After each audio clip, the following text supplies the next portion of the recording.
Welcome back. Former President Trump back in a New York courtroom this morning for day 18 of his so-called hush money trial. Ex-lawyer Michael Cohen is expected to face more cross-examination this morning from the defense. Trump, meanwhile, attended a high-dollar fundraiser in Cincinnati yesterday, joined by Ohio Senator J.D. Vance. Guests paid $50,000 to join the event.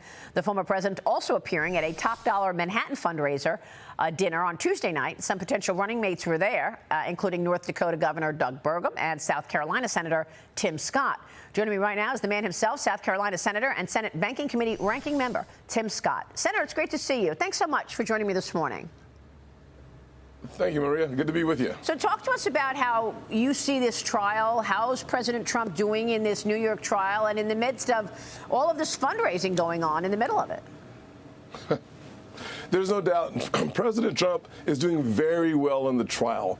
Anytime you have an opportunity to hear the evidence, there is no crime, so there can be no charges. But what do we actually see playing out in the courtroom? We see D.A. Bragg interfering with the November election. We see D.A. Bragg actually giving an in-kind contribution at the expense of the New York taxpayers by keeping President Trump off of the campaign trail. But what's really important, Maria, is that the American people, they smell a rat.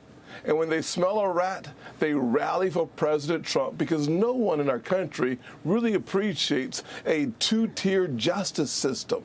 The more they try to keep the president off the campaign trail, the more obvious it becomes that they don't want to talk about President Biden's performance. They just want to keep President Trump as far away from voters as possible. But, Maria, we saw it in New Jersey. 107,000 people showed up to celebrate 4 years of Donald J. Trump. Well, you gotta love the American people. Well, I'm also really interested in hearing that testimony from Mr. Costello, who the Committee for the Weaponization of the Federal Government had speak and testify this week. Let's listen to this because it flies right in the face of the Michael Cohen testimony in that trial. Watch this.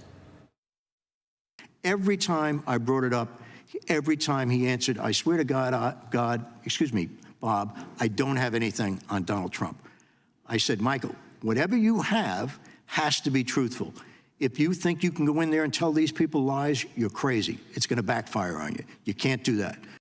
How important was that testimony as it relates to this trial, Senator?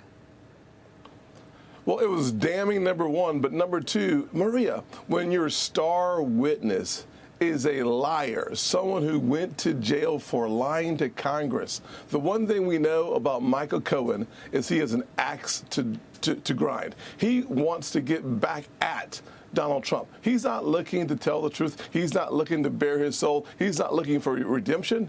He's looking for payback.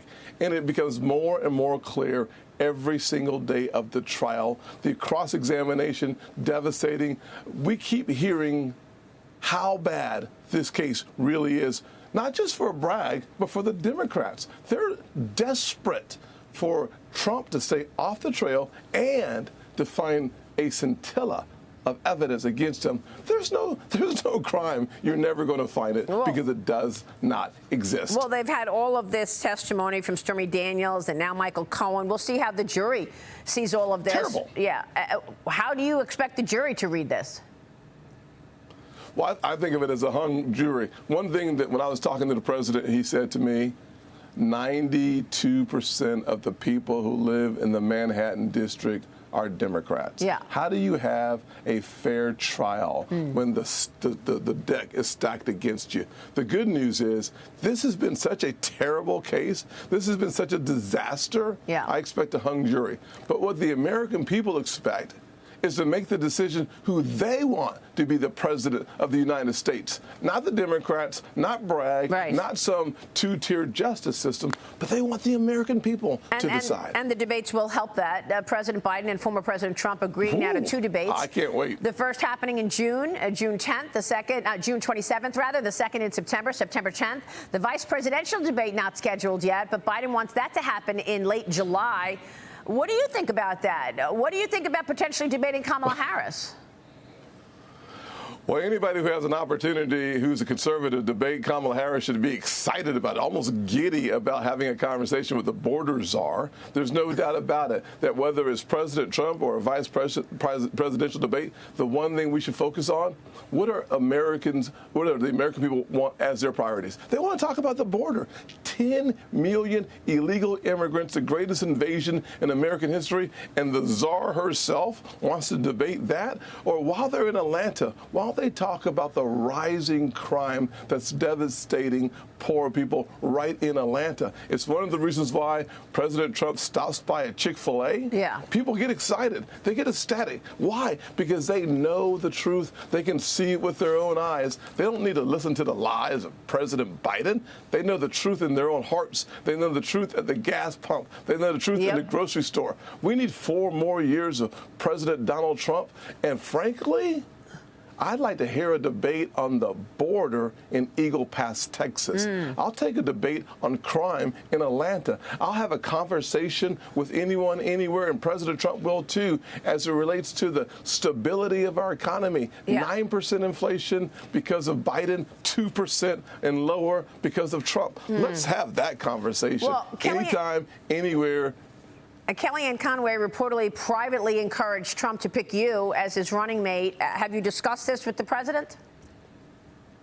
I have not. The one thing President Trump is focused on is making sure the American people get 4 more years of the low employment, low inflation, but high enthusiasm. Well, when the president makes a decision, I think we'll all be notified at the same time. What about all of these rules that Biden wants? I mean, look, the debate commission has been doing these debates since the 1980s. They had already suggested 3 dates, but Joe Biden blew all of that up, and he propositioned Trump to do the debate in June and in September, and that's what's going to happen here. But Joe Biden has rules. He wants it done, it's going to be done at CNN. It's going to be done on ABC. No Robert F. Kennedy Jr. What about these rules? And do you see these dates having anything to do with the trials around Trump, June 27th and September 10th? What do you make of all of these rules that the Biden camp wants? Here, Maria, let's just make it simple for the viewers. If we had Maria Bartiromo as one of the narrators, as one of the folks at the debate, we'd be better off as conservatives, but we'd be better off as Americans hearing you talk about the economy. We'd be better off having conservatives, people who are objective, being the folks at the debate. But instead, it's going to be 1 on 3. That's the most important information I think the American public should consume. This debate process will be President Trump versus 2 hosts and President Biden. They want rules that constrain President Trump and at the same time frees Biden to have a chance to talk and then let the moderators fact check Trump. President Trump will be prepared for the 1 on 3 match. The good news is, watching President Biden stand there for 2 hours might be a feat unto itself.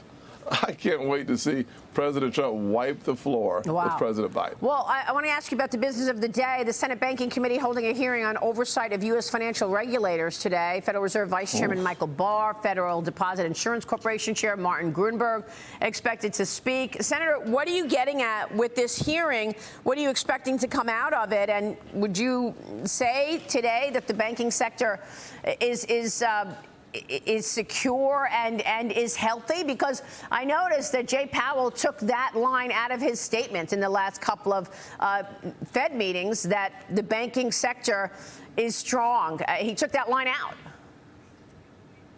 Maria, the one thing we need to know about the FDIC under the leadership of Marty Gruenberg is that it is a toxic, abusive work environment. And what I hope Marty Gruenberg will say this morning is he resigns.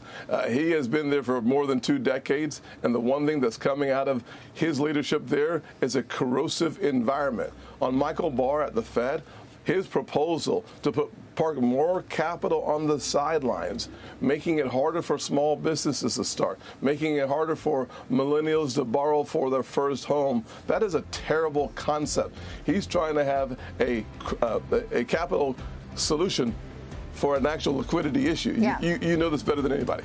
Real quick, why is the FDIC so toxic?